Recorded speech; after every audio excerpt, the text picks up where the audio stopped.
शुभ सकाळ मंडळी, चॅनलवर तुमचं पुन्हा एकदा स्वागत। मंडळी, आपण पोहोचलो आहे साताऱ्याला, कारण आपण बरेच सारे सिरीज ह्या साताऱ्यामध्ये करत आहोत आणि आज आपण पोहोचलो आहे सकाळी 9 वाजता बघा ह्या चंद्रविलास भवनला। साताऱ्यामध्ये सगळ्यात जुनं आणि एकदम प्रतिष्ठित असा हा नाश्त्याचा सेंटर आहे चंद्रविलास, आणि हा आहे आपल्या राजवाड्याच्या सर्कल म्हणजे मोती चौकातून खालच्या रस्त्याला आणि सदाशिव पेठमध्ये चंद्रविलास भुवनमध्ये पुरी भाजी मिसळ वगैरे भरपूर काही खाद्यपदार्थ हे प्रसिद्धीस आलेले आहे। तर चला मग ह्या चंद्रविलास भवनमध्ये प्रवेश करूया आणि बघूया यांचं काय काय इथं स्पेशल आयटम आहे। आपली मिसळ आणि पुरी भाजी प्लेट आलेली आहे बघा। अगोदर आपण आहे ना पुरी भाजी ट्राय करूया, कारण पुरी भाजी बघून या तोंडात अक्षरशः पाणी सुटलंय। पुऱ्याची साईज बघा किती मस्त, एकदम गोल आणि असं फुगीर मस्तपैकी पुरी यांची, आणि सगळे पुऱ्या असे एकदम मस्तपैकी क्रिस्पी असे फ्राय केलेले आहे। तुम्ही बघू शकता 4 पुऱ्या येतात। भाजी आहे किंवा आपण रस्सा म्हणूया, पुरी भाजीची बरोबर जे खाणारा हा एकदम वेगळा आहे, कारण रस्सा असा सेपरेट आहे बघा याच्यात, आणि ही जी बटाट्याची भाजी ही अशी सेपरेट आहे बघा। तर आपल्याला हे याच्यात आहे ना सगळं आधी मिक्स करावं लागतं। वरून कांदा वगैरे टाकलेला आहे भरपूर, याला मिक्स करायचं, आणि मिक्स केल्यानंतर ही भाजी पूर्ण अशी मिक्स होऊन जाते आणि मग पुरीने ती खायची असते। तर आपण आधी पुरी भाजी ट्राय करणार आहोत। तर बघा पुरी पण आतमध्ये पण एकदम असं वेगवेगळं हे होऊन जातं, इतकी ही पुरी फुगीर केलेली आहे।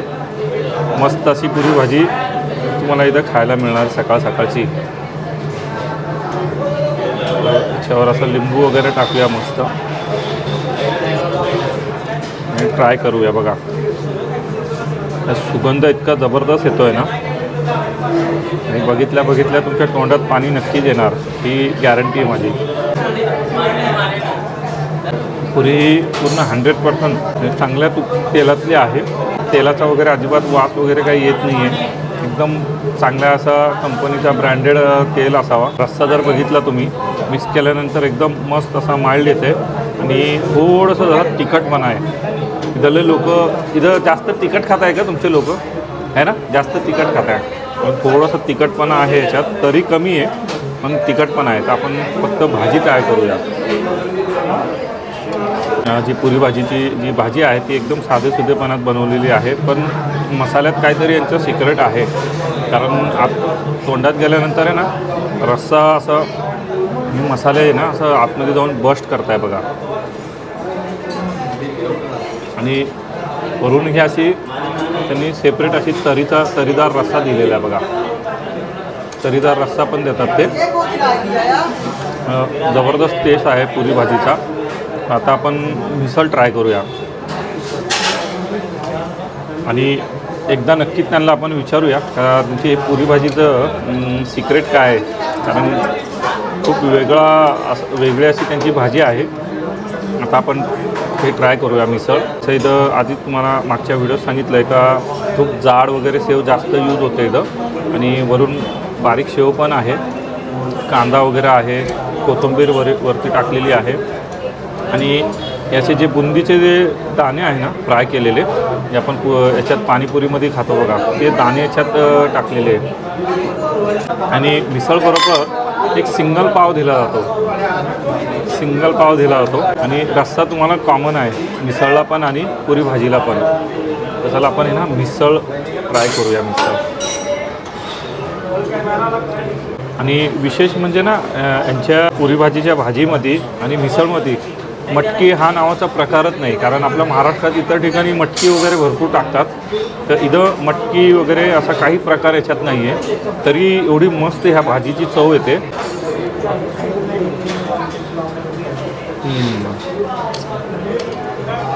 मिसळचं जे मेन आहे ना रस्सा तर आहे त्याच्यातलं, म्हणजे त्याची भाजी जी आहे ते तर आहेच, पण यांचा जो फरसाण आहे वरचा, मोठी शेव पण क्रिस्पी आहे, बारीक शेव पण क्रिस्पी आहे, आणि झणझणीत आहे मिसळ यांची, झणझणीत आहे। तर आपण एकदा ना पाव ट्राय करूया पावनी।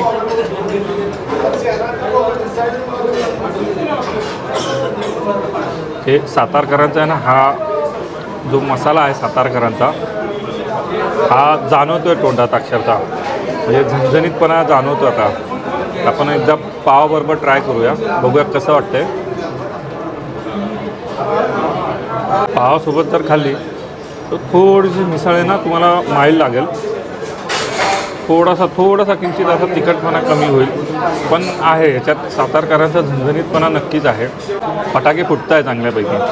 तुम्ही जर तिखट खाण्याचे शौकीन आहे ना, तर तुम्हाला इथली ना मिसळ नक्की ट्राय करायला पाहिजे.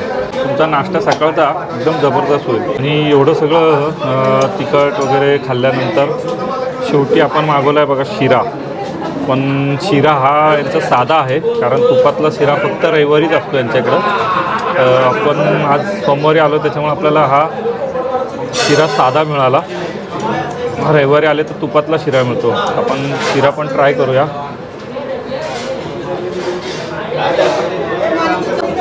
जरी साधा शिरा असला तर चव याची खास येते. जास्त गोड नाही आहे, गरम गरम आहे, फ्रेश प्रमाणात साखर टाकलेली आहे, गोड अजिबात नाही आहे. आणि एकदम साधासुद्धा असा हा शिरा बनवलेला. जास्त काही याच्यात आयटम वगैरे तुम्हाला दिसणार नाही, पण तिखट खाल्ल्यानंतर तुम्ही गोड शिरा नक्की ट्राय करा. 80 वर्ष आहे. 80 वर्ष पूर्ण आलं. कोणाच्या हाताने म्हणजे स्थापना झाली? आमचे वडील वडिलांच्या हाताने. आपल्या इथं असं म्हणजे सिग्नेचर आयटम काय, डिश काय ना? मेन सकाळी पुरी भाजी, पहिला रेफरन्स पुरी भाजीला, त्यानंतर मिसळ, अच्छा. मग बाकीचे आयटम. हा रस्सा फक्त मसाल्याचा असतो आणि त्यात आम्ही वाटाणा टाकतो, हिरवा वाटाणा. त्याचं प्रमाण कमी असतं, पण जे रस्स्याचा जे मसाला असतो ते तुम्ही मटकी वगैरे इकडे यूज नाही. मटकी आपली इथे चालतच नाही. ह्या साईडला आमच्या चालत नाही चालत. पुऱ्या वगैरे तुमच्या एकदम हां, पुऱ्या हे मैद्याच्या पुऱ्या असतात. हां. आणि त्याला आपण पीठ मळताना त्यात जाड रवा वगैरे टाकतो, तेल टाकतो, आणि त्यात ते पुरीचं पीठ मिळतं. त्यामुळे त्या पुरीला चव असते. आणि हे फक्त तुम्हाला साताऱ्यातच पुरी भाजी मिळणार, बाकी कुठल्या इथे मिळणार नाही.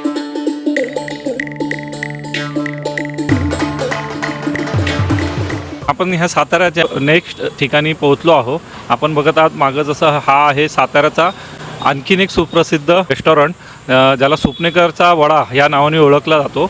आपण सुपनेकरचा वडा पण ट्राय करणार आहोत. तर चला बघूया ह्या सुपनेकरच्या वड्यामध्ये काय खासियत आहे.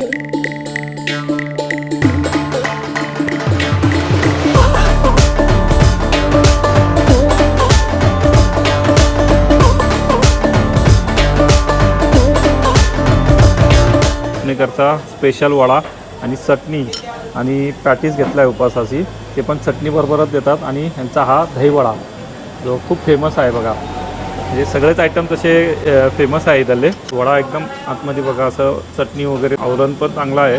हे चांगल्या प्रकारे एकदम फ्राय केलेलं आहे, ब्राऊन असा चांगला खुसखुशीत. आणि चटणी यांची बघा उपासाची चटणी असते हिरवी अशी. वडा हा गरम आहे आणि चटणी ॲक्च्युली गार आहे. ट्राय करूया बघा. वडा एकदम खुसखुशीत आहे, क्रिस्पी आहे, चांगला फ्राय केलेला आहे वडा. आणि वडा गरम आहे आणि चटणी ही गार आहे. आणि खोबरा चटणी आहे जी उपासाला चालते काका म्हणे. एकदम छान असा कॉम्बिनेशन आहे, गरम वडा, गार चटणी, आणि दोघांचं एकदम म्हणजे मिक्सअप आहे. तिखट अजिबात नाही आहे. पॅटीस ट्राय करूया उपासाचा. आणि पॅटीस हा पूर्ण उपासाचा आयटम आहे. आतमध्ये ना वड्यामध्ये तुम्ही बघू शकता साबुदाण्याचा पीठ करून हा वडा बनवलेला आहे. आणि आतमध्ये असा खोबरा वगैरे बघा, भरपूर काही यांनी मटेरियल टाकलेलं आहे. वड्याची किंमत 18 आहे, पॅटीस आणि चटणी 20 रुपये, आणि हा दहीवडा 25 रुपये. म्हणजे ज्याचा उपास असेल तर त्याला हा पॅटीस आणि चटणी बेस्ट ऑप्शन आहे नाश्त्यासाठी. प्याल्यामध्ये असं एकदम मावेल एवढा वडा आहे बघा असा. आणि दही एकदम भरभरून दिले आहे. काय वरून असं टॅम्पिंग दिसेल अशी ही मिरची पावडर टाकलेली वरून. मस्त एकदम गार असा दही आहे, गोड आहे, थोडासा आंबटपणा आहे फक्त, पण छान टेस्ट येते. आणि मूग डाळीचा वडा आणि दही एकदम जबरदस्त कॉम्बिनेशन झाला आहे हा. छान आहे तिन्ही पण आयटम. जर साताऱ्यामध्ये आला पट्टा करायचं ठरलं तर तुम्ही सुपनेकरच्या रेस्टॉरंटला नक्की व्हिजिट करायला पाहिजे, कारण राजवाड्यापासून एकदम जवळ आहे.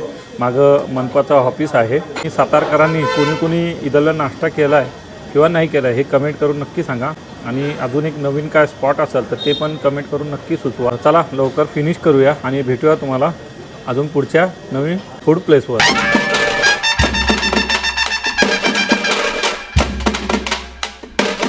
तर मित्रांनो, आपण साताऱ्याच्या नवीन ठिकाणी पोहोचलो आहोत. मोती चौक म्हणून या चौकाला ओळखला जातो आणि हा जो रस्ता आपण बघत आहे हा खालचा रस्ता आहे आणि मोती चौकाच्या किंवा खालच्या रस्त्याला लागूनच हे लाटकरचं सुप्रसिद्ध असा कंदीपेढा इथं मिळतो. तर चला बघूया ह्या लाटकर बंधूंचं कंदीपेढा आणि कोणकोणत्या प्रकारचे अजून पेढे मिळतात किंवा कोणकोणते अजून स्वीट्स इथं अवेलेबल आहे. आपल्याकडे कंदीपेढेमध्ये दोन प्रकार असतात. एक म्हणजे सातारी कंदीपेढा नंबर 1 आणि दुसरा कंदीपेढा म्हणजे तो केशरी स्पेशल कंदीपेढा. हे 2 कंदीपेढे आले. जसे 2 नंबर क्वालिटी पण आहे, 3 नंबर क्वालिटी पण आहे कंदीपेढ्यामध्ये. पण ते कसे मीडियम गोड, जास्त गोड, साखरेच्या हिशोबाने नंबर असतात. 2 नंबर 3 नंबर जर तुम्ही घेतला ते कसे कुठला कार्यक्रम असेल तर काय असेल तुम्ही ते वाटायला घेऊ शकता. पण तुम्हाला प्रॉपर कंदीपेढा पाहिजे साताऱ्याचा तर आपला हा कंदीपेढा आहे. ते तुम्ही बाहेरगावी वगैरे पाहुण्यांना देण्यासाठी चांगलं आहे. आपल्या टिकाला पण हा पेढा 8 दिवस राहतो विदाऊट फ्रीज. केशर पेढ्यामध्ये आपण फक्त केशर टाकलेलं असतं आणि कंदी पेढ्यामध्ये याला पूर्ण खमंग भाजणी असते. ह्याला जरा भाजणी कमी असते केशर असल्यामुळे आणि या कारण आपला कंदी पेढा जो आहे तो 8 दिवस मॅक्झिमम राहतो विदाऊट फ्रीज. फक्त तुम्हाला काय करायचं रोजचे रोज बॉक्स ओपन ठेवायचा अर्धा एक तासभर दिवसभरात कधी पण कंदी पेढा आपला काही प्रॉब्लेम येत नाही. 8 दिवस आहे तशी क्वालिटी राहते. केशर पेढा आहे, कंदी पेढा आहे आणि ही आहे त्यांची अल्फान्सो आंबा बर्फी. कंदी पेढा आपण आधी ट्राय करूया, बघूया काय या पेढ्यामध्ये आहे. ज्याने असं म्हणजे विमानात प्रवास पण केलेला आहे आणि आपल्या पूर्ण भारतभर हा आता भ्रमण करतोय. MB लाटकर यांचा साताराचा सुप्रसिद्ध पेढा. आधी आपण याला ट्राय करूया. पेढा आहे ना हा एकदम साध्यापणात म्हणजे एकदम असं भाजणी वगैरे हे जे आहे ना तसं दादा म्हटलं ना का पूर्ण हाताने हा तयार केलेला असतो. भट्टीवरचा पेढा आहे. जे सुगंध जे येतं आहे ते भट्टीवरचा आणि भाजणीचा हे आपल्याला खाल्ल्या समजतं आहे. तोंडात गेल्यानंतर एकदम विरघळतो असा माइल्ड, जास्त साखर वगैरे नाही आहे, एकदम सॉफ्टनेस असा हा कंदीपेढा आहे आणि पूर्ण पारंपरिक पद्धतीने हा कंदीपेढा 100 वर्षापासून बनवला जातं आणि तीच पद्धत तीच रेसिपी त्यांनी आजपर्यंत टिकवलेली ही याच्यात आपल्याला कुठं ना कुठं खाल्ल्यानंतर समजूनच येते. तर साताऱ्यामध्ये हा कंदीपेढा तुम्हाला जो MB लाटकरकडं भेटेल ते कुठंच भेटणार नाही. तसंच आपण हा केसर पेढा ट्राय करूया. बघा जसा हा कंदीपेढाचा कलर ब्राऊन आहे तसा हा केसर पेढा तेवढाच पिवळसर आहे. तुम्ही जसंच केसर पेढा तोडून असा तोंडात टाकला तर एकदम माइल्ड असा हा तोंडात असा पूर्ण विरघळतो आहे आणि तुम्हाला खाल्ल्या असं त्याच्यातून केसरचा असा मस्तपैकी सुगंध आणि चव पण जाणवते. इतका हा सॉफ्ट आहे. तुम्हाला हा केसर पेढा पण नक्कीच आवडणार इथं आल्यानंतर. आणि आता आपण आहे ना यांची अल्फान्सो मँगोची बर्फी ट्राय करूया. दिसतानीच असं एकदम मस्त दिसते ही बर्फी. बघितल्या तोंडात असं पाणी येईल तुमच्या आणि दिसायला पण एकदम मस्त आहे. खाल्ल्यानंतर बघूया काय चव येते याच्यातून. चांगल्या प्रकारचा खवा याच्यात आहे. मँगो जो अल्फान्सो टाईपचा आहे तो वापरला जातो आणि याच्यामध्ये मेन जे आहे ना ते जायफळ वगैरे तर ते असं तोंडात ना असं थोडंसं असं हलकं जाणवतो आहे. विलायची आणि जायफळ एकदम साधेपणात ही पण बर्फी बनवली. जास्त काय असं काय आयटम याच्यात टाकलेलं नाही आहे. एकदम साधेपणात आणि होममेड असल्यामुळं पूर्ण असं हाताने बनवल्यामुळं ह्या तिघांचा एक चव तुम्हाला इथं जाणवेल. तर मित्रांनो, एकदा साताऱ्यामध्ये आल्यानंतर एकदा तुम्ही MB लाटकर पेढेवाले यांच्याकडं व्हिजिट नक्की करा आणि तुम्ही इथं आल्यानंतर तुम्हाला जेवढे पण आयटम आहे ना हे सगळे ते तुम्हाला चाखायला देतील. म्हणजे सॅम्पल आपण जे म्हणतो ना टेस्ट करायला ते तुम्हाला सॅम्पल आहे ना बळबळ असं हे खा आणि तुम्ही जेवढे पण आयटम यांचे खाणार तर नक्कीच माझी गॅरंटी आहे तुम्ही काहीच पण याच्यातून सोडू शकणार नाही. तुम्हाला असं वाटेल का मी कंदी पेढा घेऊ, केसर पेढा घेऊ का बर्फी घेऊ. आणि अजून यांचे भरपूर प्रोडक्ट पण आहे. तर तुम्ही इथं आल्यानंतर काही ना काही नक्कीच खरेदी करणार ही माझी गॅरंटी आहे. कारण हे तुमच्या समोर आहे. दादांनी पण याच्याबद्दल भरपूर माहिती दिलेली आहे. आपलं जे मेन दुकान आहे ते आहे MB लाटकर पेढेवाले. जवळजवळ त्या दुकानाला 120 ते 130 वर्ष झाले. म्हणजे थोडक्यात तुम्हाला हे मला सांगायचं आहे की माझ्या पंजोबापासनं ग्रँडफादरपासून माझं ते दुकान आहे. त्यानंतर मग कुठं आपण हे शॉपवर आलो आहे. म्हणजे आपली जे मेन कंदी पेढ्याची जी सुरुवात झाली आहे ते आपले सुप्रसिद्ध MB लाटकर पेढेवाले या दुकानातनं सुरू झालेली आहे. तर सर्व ग्राहकांनी चाहत्यांनी या गोष्टीची नोंद घ्यावी. धन्यवाद. इथंच आपल्या ह्या साताऱ्याच्या फूड ब्लॉगला संपवत आहो, एंड करत आहो. तर तुम्हाला हा आमचा साताऱ्याचा फूड ब्लॉग कसा वाटला हा कमेंट करून नक्की कळवा आणि आवडलं तर एक लाईक करा आणि चॅनलला अजून सबस्क्राईब नाही केला तर सबस्क्राईब करा आणि बेल बटनला दाबा जेणेकरून तुम्हाला आमच्या येणाऱ्या महाराष्ट्राच्या नवनवीन ठिकाणच्या फूड सिरीज तुम्हाला ऑटोमॅटिक येतील आणि असं तुमचं भरभरून प्रेम असू द्या आणि चॅनलला सपोर्ट असू द्या. भेटूया महाराष्ट्राच्या आणखीन एक नवीन कडक अशा फूड सिरीजमध्ये. तोपर्यंत खात राहा, पेत राहा आणि एन्जॉय करा.